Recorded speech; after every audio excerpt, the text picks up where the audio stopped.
I don't think the virus was made in China. I think it was made somewhere else, but it was just way cheaper to manufacture it in China. Did you know that racism in France is different than racism in America? Like in France, when somebody tells you to go back where you came from, they actually know where the country is.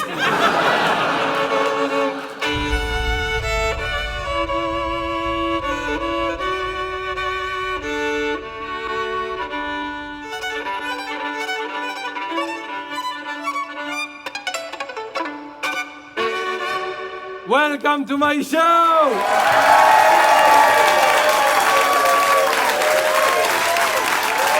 Thank you. Thank you. So let me introduce myself for people who don't know me. Tonight, I'm not going to use the F word. Instead, I'm going to use the F chord. I also have a sound for the C word. Yeah, the C word. The C word goes like this. Like my ex, she was a real...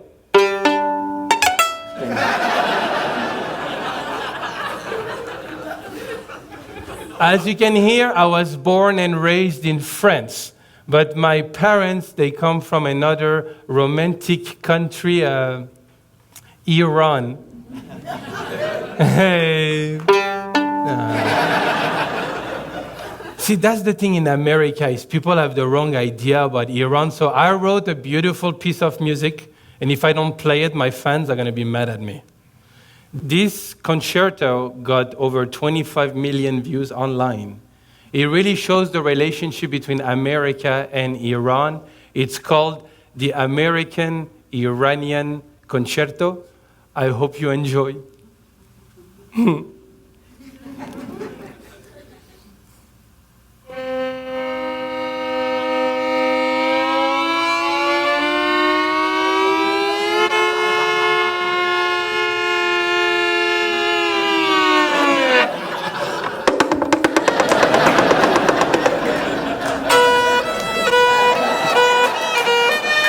There you go. Yeah.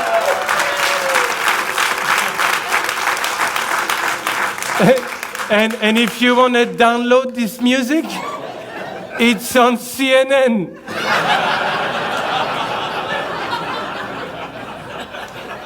Now, I became an American citizen over 10, 12 years ago. I love America because where I come from in France, the first 19 years of my life, the French people never accepted me because I look like a brown kid, you know, they never accepted me. And then I moved to Texas,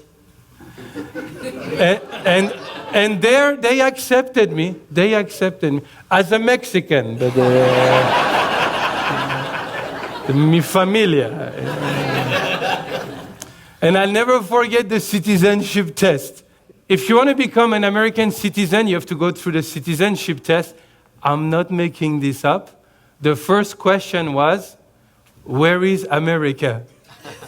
I'm not making this up. Where is America? I was like, America is everywhere. You know, Afghanistan, Iraq, Ukraine. All right. And then you have to go through the reading test. The test was, I had to read one sentence, and it was, I can read in English. So I did, right? And then the writing test was, I can write in English, but I'm a funny guy. So I wrote, I cannot write in English. And I passed the test. Because the auditor could not read either. So welcome to America. And then the auditor asked me the important question. He said, are you proud to be an American? I was like, based on the test. I don't know who else you let in. And I don't feel safe right now. Now, everywhere I go in the world, when I tell people I'm from France, everybody has the same reaction. Everybody is like, "Aww." Then I tell them I'm also from Iran, and then they're like, "Aww." And then I tell them I'm also American, and then they run away. This joke is way funnier in other countries.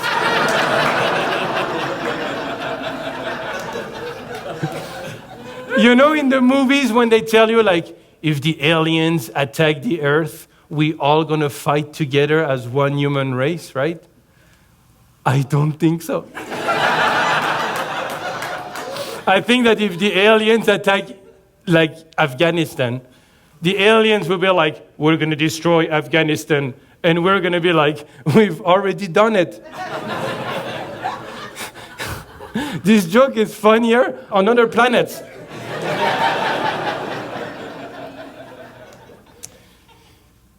During my show, it's called the Divided States of America, you know. So during my show, every time I will introduce a topic that will divide the crowd politically, I will always introduce this topic with beautiful music.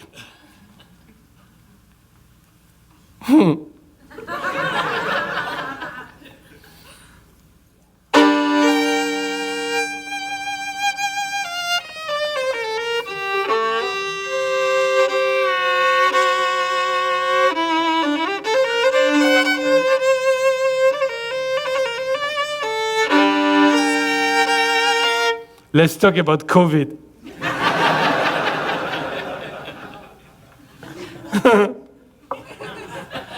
Now, I'm not a conspiracy theorist, but I actually don't think the virus was made in China. I don't think the virus was made in China. I think it was made somewhere else, but it was just way cheaper to manufacture it in China. And as usual, China stole the idea and made it available to everybody. Think about it. If China made the virus, it would have been the first time that China makes something that lasts that long.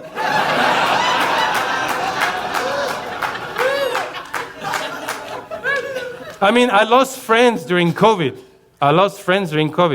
They didn't die. I lost friends. They were very mean to me. I wish they died from COVID. My son, he had to go through these Zoom classes online. It was so sad. I swear it was so sad. And the teacher, during the quarantine, she was quite depressed. She was like this. She was like, "Hey, boys and girls, let's learn the alphabet, okay? A like alone. We're alone right now. B like bored to be alone. Yes, Michael, C like COVID. What do you say, Stephanie? D like death. And F like we are all... I want to stop writing about COVID, but this thing just keeps on going around, so my jokes just keeps on mutating, you know. For this next one, I'm very excited because I'm in Los Angeles. Please be open-minded for the next one.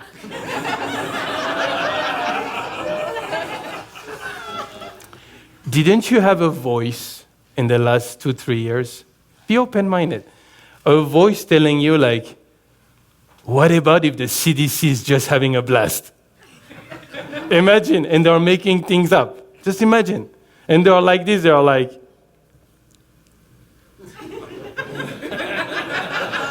let's see if they wear a mask. Let's see if they wear 2 masks. They are doing it.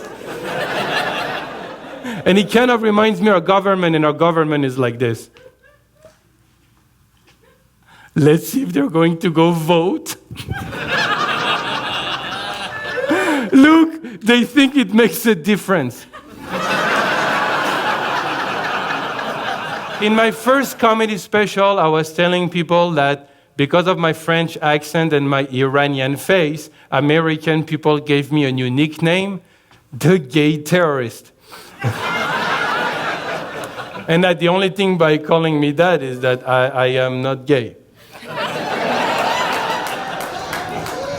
Now, I was thinking about it, and during COVID, a lot of people lost their jobs, right? And I was thinking about it, the terrorists got unemployed. Yeah, think about it, the terrorists, they couldn't fly anymore. If they explode themselves, nobody was around. Like 10 people maximum. Oh my God, Los Angeles. I should have taped this in Austin.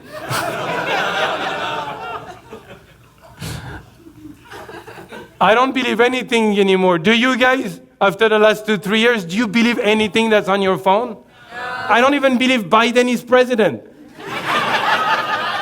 And I don't think he knows either. We have to now choose between presidents, and we have such bad choices as American, you know? As an American, I'm just not happy. Like, choosing between Democrat and Republican is kind of like going on a bad date. You know, if you've been on a bad date, like if you go on a date with a Democrat, he's going to promise you the moon, but he's never going to deliver. If you go on a date with a Republican, he's going to deliver, and he's going to explode the moon. It's kind of like choosing between dog food and cat food, you know? Neither one are good. But we're hungry, we have to vote, right? And we're not going to vote vegan, so...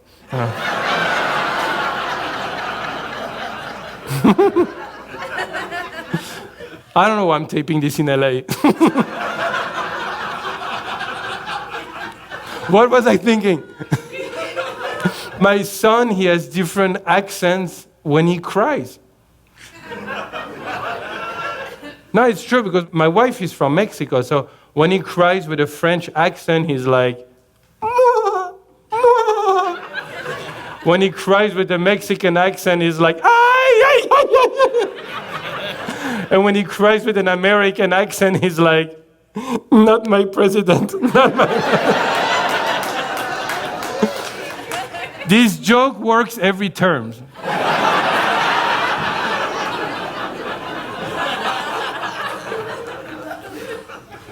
Next chapter.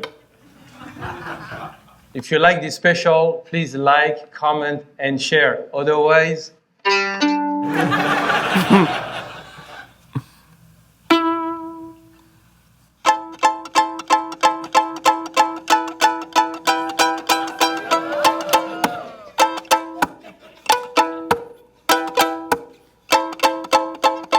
Yeah! This is for my dogs. Check me out. Not everything in my life was glitter and gold. The croissant my table were 3 days old. French suffering. This song is like a trigger. You guys should go figure. This is for all my African-American friends. This is way funnier when there's less white people. Let's talk about racism.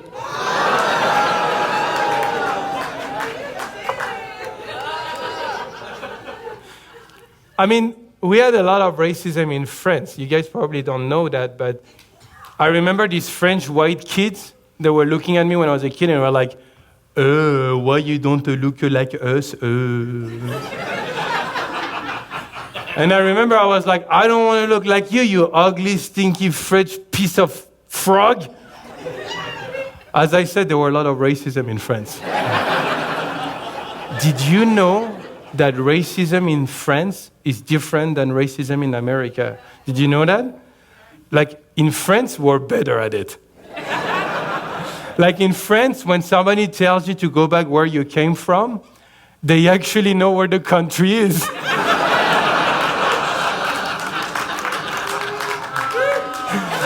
It's in Africa. That's where we all come from. I mean, I can't even be racist. Look at my face. But after these 2-3 years, I'm becoming so conservative that the other day I looked at myself in the mirror and I was like, you need to get out of this country.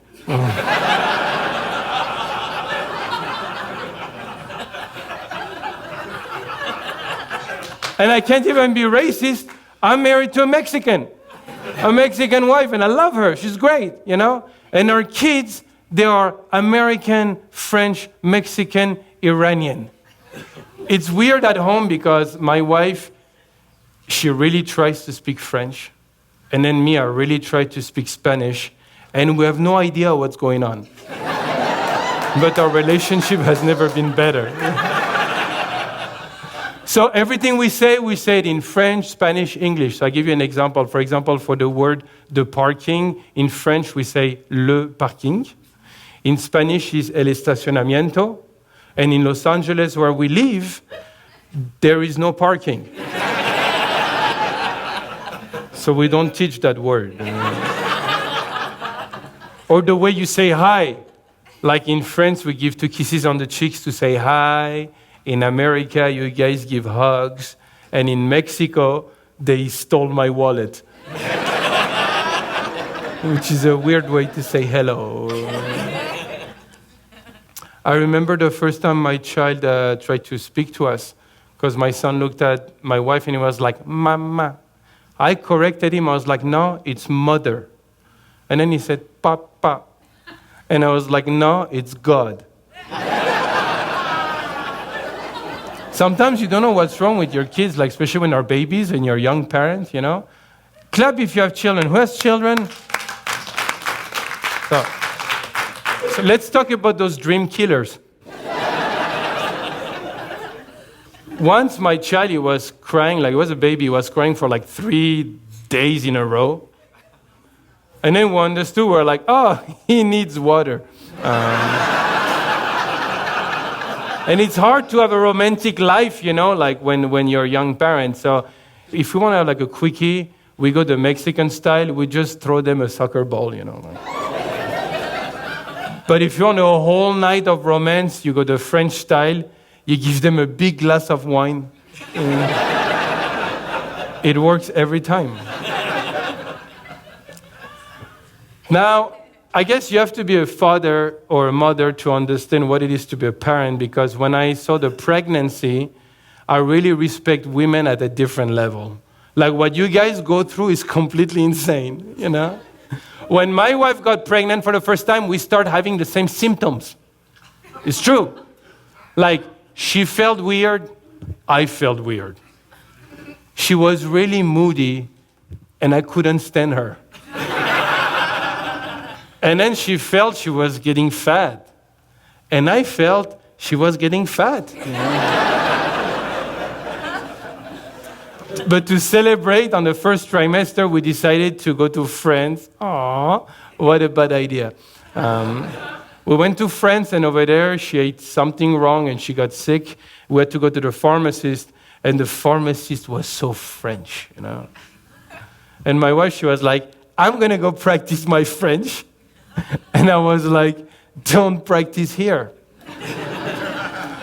She still went and she was like, to the pharmacist, she was like, moi, pregnant, pills, oui. And the pharmacist's exact words, if I can translate, she was like, Ma'am, it's too late for plan B. True story. On the second trimester, we met our midwife. And for some reason, our midwife was very like scary looking. And one day she looked at me and she was like, you know, you can tell me anything. You will never offend me. So I was like, did you Did you eat all the babies?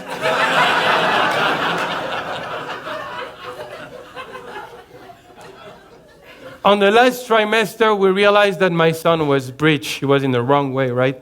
My poor wife, she tried everything to flip the child, like acupuncture, yoga, chipotle. But that kid was not going to flip, and I realized this kid is being an arrogant prick. He's not even born yet. For the first time in my life, I had competition.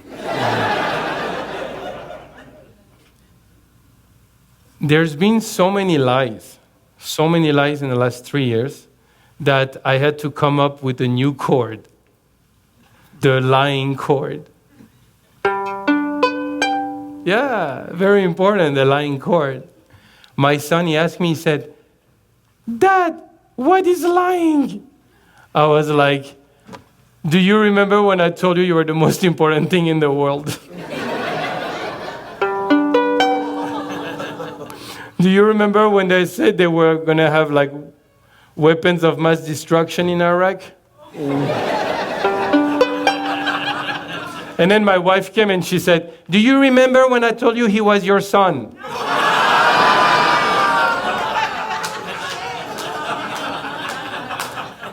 You guys are a fantastic audience, I have to say.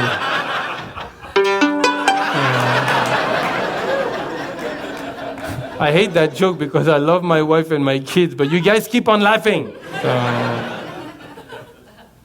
So about a few months ago, we had an argument with my lady, and that's when she said, "I think it's time for us to do couples therapy." You know, couples therapy? Clap if you did couples therapy. Who did couples therapy? A very sad clap. She said, "I want us to do couples therapy because I want us to grow as a couple." And I said, "I want us to do couples therapy so we can grow my stand-up comedy hour." And I love my wife. I trust my wife. My wife has my cell phone password, because I have a second phone. Here's the thing about men and women relationship, guys. When women go on a date with a man for the first time, they really go out with us for who we can become, the potential in the men. They are smarter than us, When a man go on a date for the first time with a woman, we go out with you first for who you are, and then we leave you for who you become.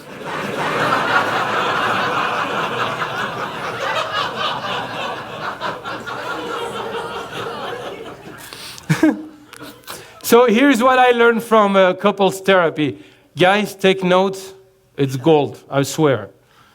The therapist said this first. She said, "You have to start every argument like this.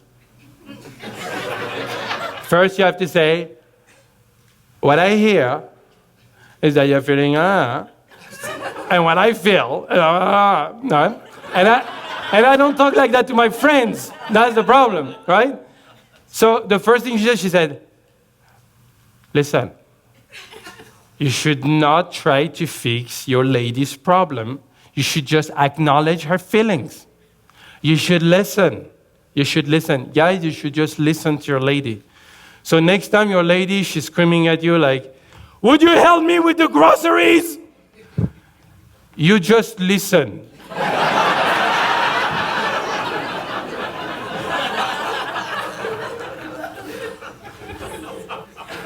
Then the therapist said this. She was like, 'Right now, she's feeling sad. She's feeling hurt. And that's undeniable. That's undeniable because it's happening right now.' And then she said, 'And you, Armando, how do you feel?' And I was like, 'I feel like this therapy is bullshit.'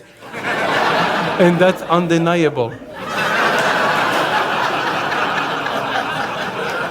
Now, I love my wife so much, but my wife, she has this power. At any time, she can cry. Like, on demand. And if your lady cries, guys, in an argument, I have a solution. you just have to start to cry as well. I'm becoming so good, I cry before her. As soon as she's like, what I feel, I'm like, ah! So I'm such an idiot. The therapist, after 4 sessions, she was like, Armando, you want to be happy or you want to be right? I want to be right. So now we have 10 more months of therapy. It's so bad that I had to write a concerto for men and women. Yeah. The first movement is the men movement.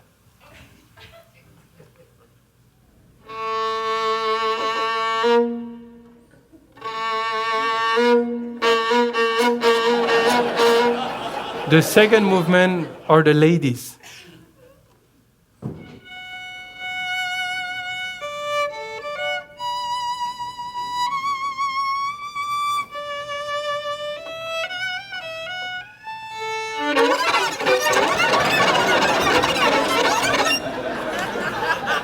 And the third movement is... Yeah. Thank you. Thank you.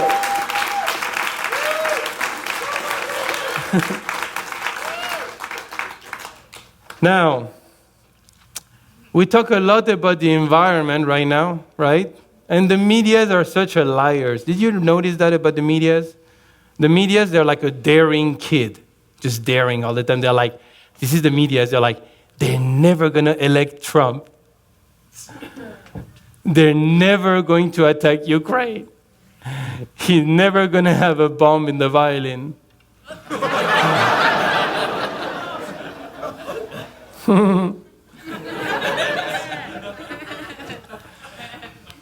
We talk a lot about the environment in the media, and I'm so tired of people complaining on the environment on their cell phone. They're like, and the environment, on their cell phone, which is bad for the environment, right? So there is one group of people who is actually recycling. They are not using electricity. And before I introduce this group of people, I'm going to have to play something.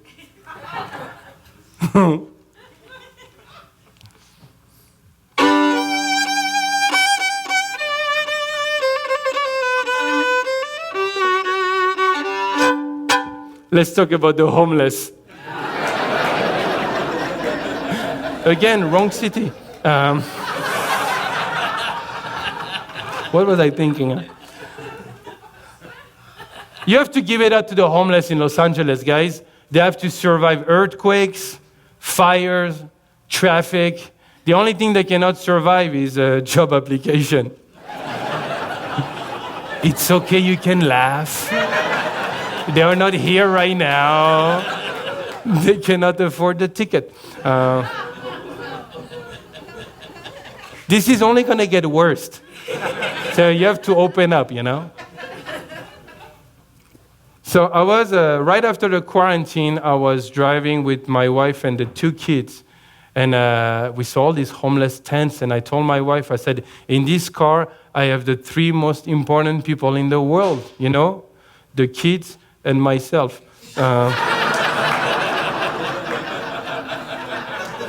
So we got close to this, to Echo Park. As you know, it's a beautiful lake, Echo Park, surrounded by hundreds of homeless tents. One of these tents really caught my attention. It was like a 3-bedroom tent apartment, you know. So I came close to the homeless guy and I was like, hey, homeless guy. And he said, I don't identify as a homeless. He says, I don't identify as poor, I identify as the middle class. And I was like, same thing. I looked at him and I was like, dude, you live in a 3-bedroom tent apartment, you have Wi-Fi, lake view. I was like, how did you end up here? You never believe what he said. He said, I don't live here, I just Airbnb. And I was like, somebody is making you pay rent and doesn't pay taxes? Where is that church? Every comedy special, I always have one guitar song, okay? And before I start this guitar song, guys, I want to thank you, the crowd. I want to thank you guys because without you, I would have given up on my dreams. No, it's true, like most of you did. No. Yeah, that one is very funny because it's kind of true.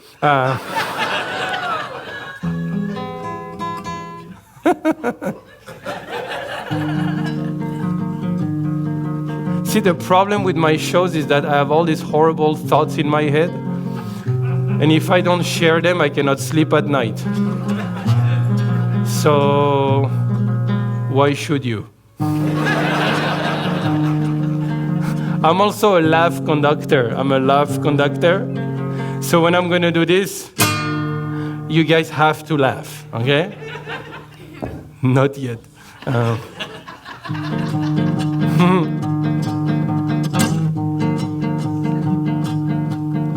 If you want to be successful, you have to surround yourself with successful people, and that's why I have so many mirrors at home. I really wanted to play at my best friend's funeral, but he couldn't afford me.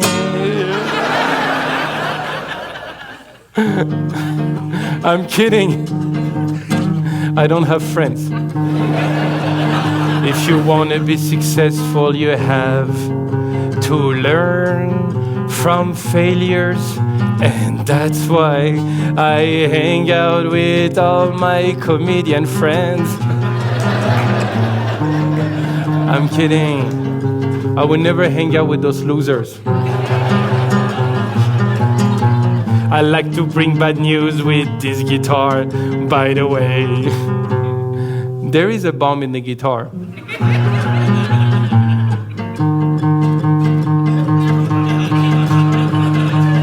You guys have 45 seconds. La la la la la la la la la la la la la la yalla yalla yalla yalla.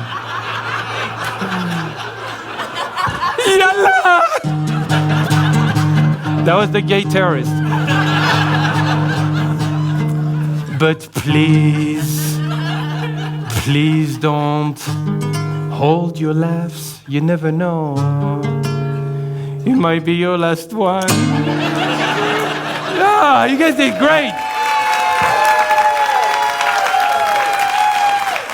You guys did fantastic. I'm a violin teacher. Yeah, I have some students, yeah. Before you clap, wait for the set. So I've been teaching the violin for 20 years, you know? And I really believe that every child I teach can learn that they are not good at violin. It's not that they're bad, I'm a tough teacher. I'm from France. In France, it's very hard to make it through school. And I like to remind this to my audience. In America, if a child's average grade is D, we still send him to the next grade. You know that, right? While in France, if a child's average grade is D, we send him to America. That's why I'm here. Yeah. So I always get these dumb questions from some of these mothers, you know, because I can teach any child to be an amazing violinist, but I cannot teach parents to be parents. And so I always get some mothers who are like, what about if my child is going to hate the violin? And I always answer, I'm like, what about if I'm going to hate your child? It's a strong possibility, because I already hate you. She's like, how much is she going to hate the violin? I'm like, she's going to hate the violin almost as much as you hate your husband. And she's like, that much? I love teaching the violin because children are so honest. They're so honest.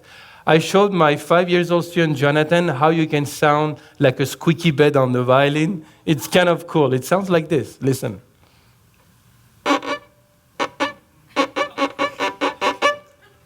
And Jonathan's exact words, he was like, "It sounds just like mommy and the UPS guy when daddy's not home." And it's important for me to know those things because now I can charge his mom more.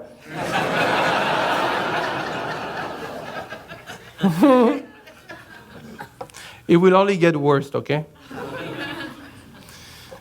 So I was teaching the violin in front of this very annoying mother, and then my mom calls me.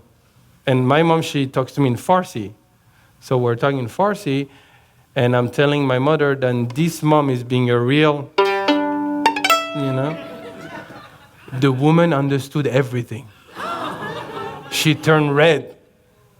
And I was shaking. I was like, "How did you understand what I said?" And she said, "Because you said it in English."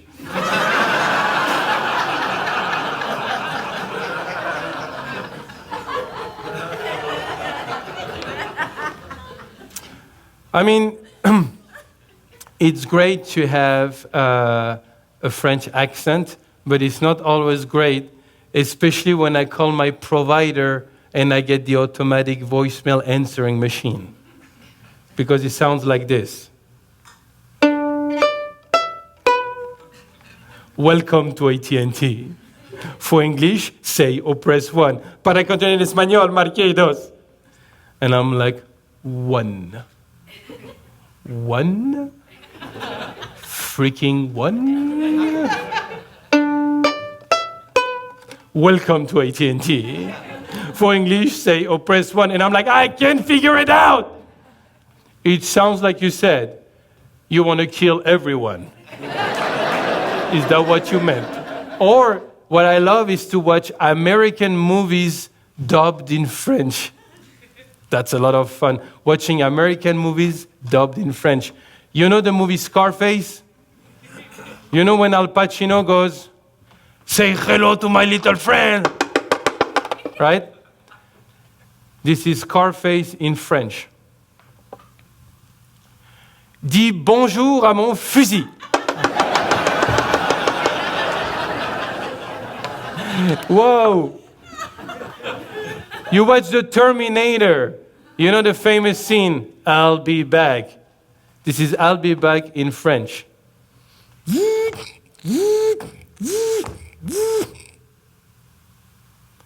"Je reviendrai bientôt."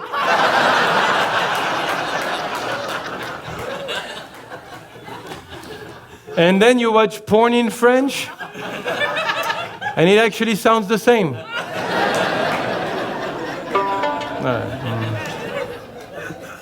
Okay, we're getting to the part of the show that I really like. Yeah. So, one of the biggest difference between a small country like France and a big country like America is, of course, the size of some people.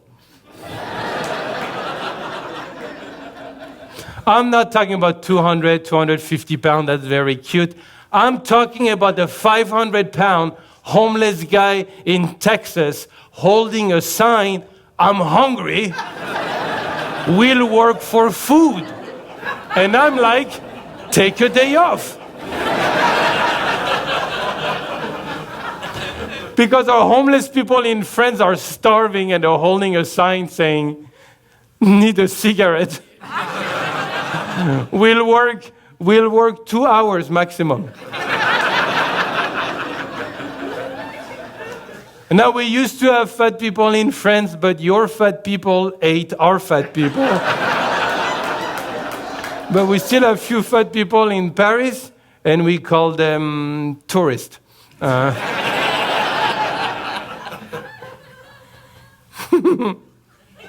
Next chapter. So, this is where Los Angeles, I'm going to need to be very open-minded. But if you're offended, please know, I'm enjoying myself so much.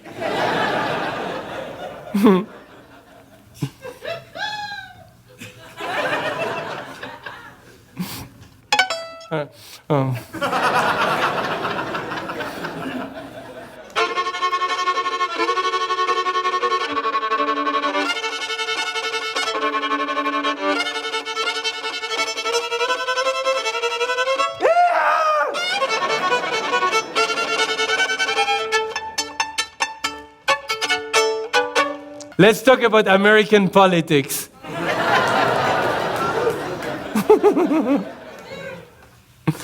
Before COVID, we had many problems. People seem to forget. Like, for example, if you're a country with oil, you could have been in big trouble with big powers like America. You know, it's true. So that's why I have an advice. If you have oil, don't call it oil. Call it something America never cared about, like education, healthcare, and Mexicans. This is where I lose my audience. I don't care.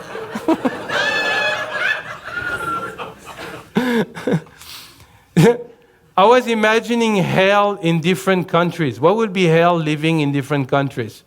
Like, living in hell in America would be like living like the first class hell, you know?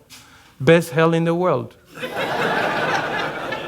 Living in hell in China would be like living in a very crowded hell, you know?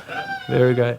And then living in hell in Afghanistan would be like living in Afghanistan. It's only gonna get worse. Do you remember the Paris attack?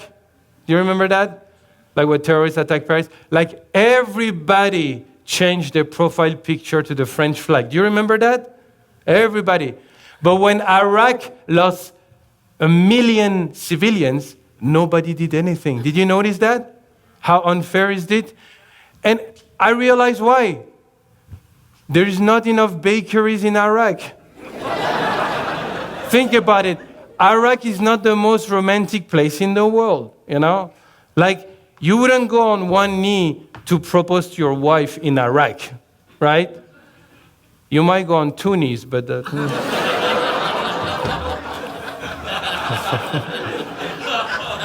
I had a nightmare that I dreamed that God was judging all the countries in the world. And in my nightmare, God had a French accent because he thinks he's perfect. And I mean, I used to believe in God, but then I stopped taking mushrooms. So in my nightmare, God is like this. God is like, sorry, Iraq, you cannot come to heaven. Sorry, France, you cannot go to heaven. Sorry, America, you cannot go to heaven. And then in my nightmare, America had a 16-year-old girl accent. I don't know why. So America was like, what do you mean I cannot get to heaven? What do you mean? I brought democracy. And then God was like, well, you also sometimes force democracy, you know, you force it. And America was like, what do you mean I never force democracy? It's like, well, can we at least vote on it? Absolutely not. And then God was like, well, you know, like the Native American, slavery. And then America had it. She was like, God, I would like to speak to your manager. Now, Satan was on the side, very impressed. And the next thing we heard in the news, in my nightmare, America attacked hell. And the next thing we heard, America found oil in hell. How do you think they keep the fires going for so long? You know? You guys did good. So I have 2 more stories. The next story is something that really happened years ago. I was in Texas. Holy cow. Yeah. I was in Texas and I was driving on the I-45. Have you ever been driving like you had to party somewhere? You're not drunk, you know, but you had a little bit to drink, but you're not drunk. But you're in the middle of nowhere. There's no reception, so you have to drive home. It's 1 a.m. And we all did it. Come on, don't be a hypocrite. Have you ever been driving on a highway at 1 a.m. and you're driving, and then there is another car that comes? And as you're winning the race, you realize that the other car is a cop? Because that's what I did. And the cop was mad. He was like, do you know why I pulled you over? I was like, yes, because I won. It was like, you were driving recklessly. I was like, I was doing pretty good for somebody completely hammered, okay? Now, again, I wasn't drunk. I was just having fun, right? So I had to get out of my car. He started looking for drugs inside my car, like this. And I was like, sir, there's no drugs in my car. Everything is in the violin box. You're searching the wrong cushions. Now, I get stopped, and I'm going to share this just with you guys. I have this passion in life to get hammered at home and practice the drinking test. So that night I was ready. But again, I wasn't drunk, don't drink and drive. But the first test, if you don't know, some of you know the drinking test. The first test is you have to walk on a line, 20-step heel to toe. So I was like, 1, 2, 3, 4, 20. And then the cop said, backwards. And I was like, backwards? That is not how I practiced at home.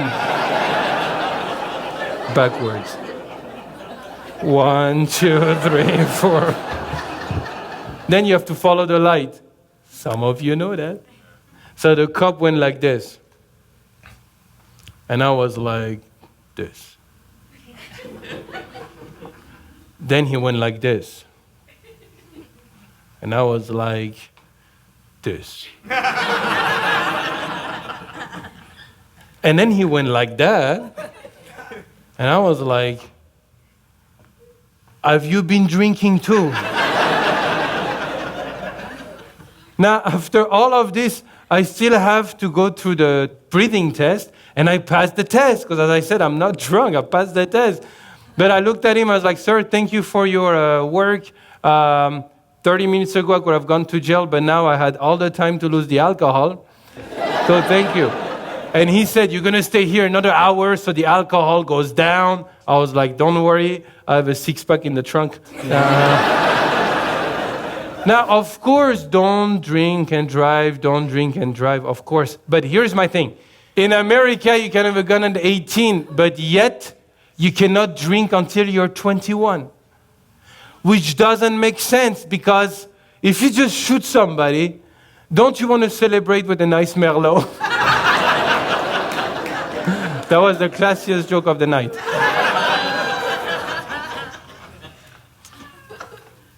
So before I get to my last story, and you guys are fantastic, I hate social media. But by the way, follow me at Armando Violin Comedy, because I have to do it, I'm going to share this just with you guys, and we'll cut it after. Have you ever liked your own comments on Facebook? Because that's all I do. I go on Facebook, I leave mean comments to people I don't know. And I like it. It's a lot of fun. People started to notice. I'm growing a following on Facebook with that. Like the other day, this lady, she messaged me and she private messaged me. She was like, you only like your own stuff, you arrogant prick. Don't you know it's called social media? I answered back, I was like, you don't sound very social. Like.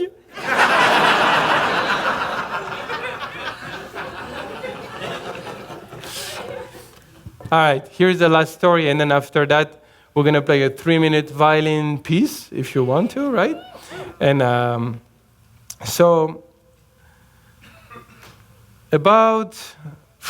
it's been already 10 years, I can't believe it. About 10 years ago, I was traveling the world as a teacher and as a violinist. I had anything a man could dream of, traveling, ladies, money, whatever. And I started having this illness that rich people have. I start being depressed. And so I called my best friend and I was like, dude, I don't feel good. What should I do in my life? I'm depressed. And he said, you should go in Peru, in the Amazon, and do an Ayahuasca ceremony. Yeah. And that's where the story picks up. If you don't know what Ayahuasca is, Ayahuasca is a potion you drink for meditation in the Amazon, or as the scientists explain it, you're going to get so high, you're going to meet Jesus. Ayahuasca is stronger than heroin, but it's organic. The first thing that surprised me was to meet the tiny little shaman, like the drug dealer.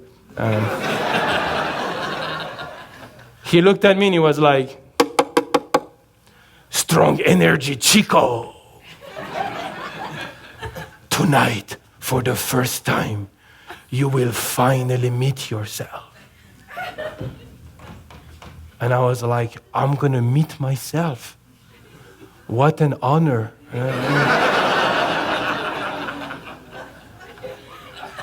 I'll never forget the sound coming off the Amazon, and everything I'm telling you tonight is true. I'll never forget the sound from the jungle.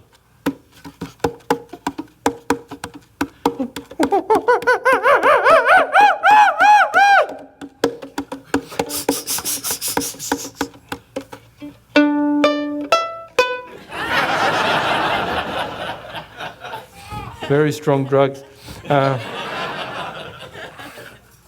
Guys, I'm not making this up. This is exactly what happened, okay? I drank the ayahuasca on a Saturday night in the middle of nowhere.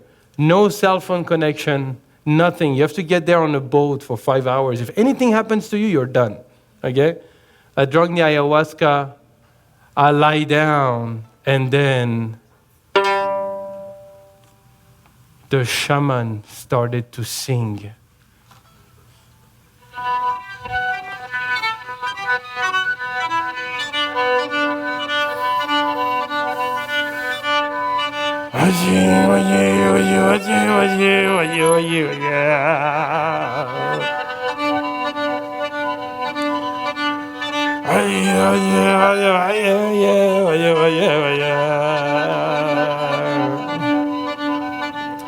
And I remember thinking, wow, Bob Dylan.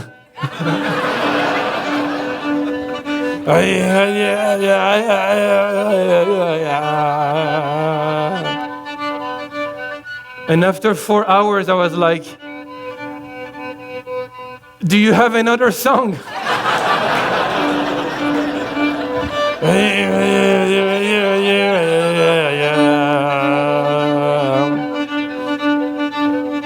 And then, ladies and gentlemen, behind the light, I realized what I wanted to do in my life.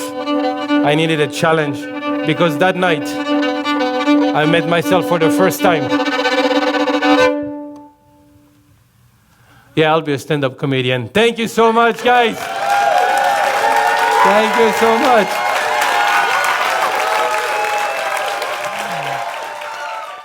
And I always end my hour with a real classical violin piece. This piece you're about to hear is called La Folia. It was written 400 years ago by Arcangelo Corelli in Italy. La Folia means the craziness. Is the craziness. That's the name of the piece. And I went to the shrink the other day just for more stand-up comedy material. And 10 minutes into the session, I was like, I don't need that much material.